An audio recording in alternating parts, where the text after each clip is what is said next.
Guys after 3 மந்த்ஸ்க்கு அப்புறம் ஒன்றை பார்க்க போகிறேன். போவா எங்கே புக் பண்ணியிருந்தேன்னு பார்த்தீங்கன்னா நம்ம ரெகுலராக சினிபோலிஸில் தான். ஸோ நல்லா பெரிய ஸ்க்ரீனில் தான் இது பண்ணியிருக்கேன். நான் வந்த டைமிங் பார்த்தீங்கன்னா 7:30. நல்ல க்ரௌடாகவே இருந்தது. அப்படியே உள்ளே போனோம், மூவியும் ஸ்டார்ட் ஆச்சு. அப்புறம் டைட்டில் கார்டு போட்டாங்க. அப்படியே யூனிக்காக சூப்பராக இருந்தது. அப்படியே மூவி பிளாட்குள்ளே போச்சு.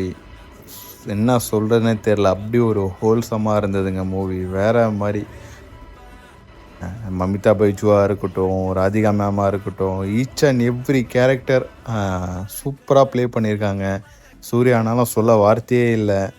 எல்லா ஜோனுலேயும் தலைமை பின்றாப்பில். ஸோ மூவி கம்பல்சரி எல்லாருமே பாருங்கள். ரொம்ப சூப்பராகவே அழகாக இருக்குது. இந்த ரொம்ப நாள் கழிச்சு தேட்டரில் இந்த ஹேட் வாட்சுன்னு சொல்லுவாங்க, அதெல்லாம் எதுவுமே இல்லைங்க. எனக்கு இப்படி தாங்க ஃபீல் ஆச்சு மூவி பார்த்ததுக்கப்புறம்.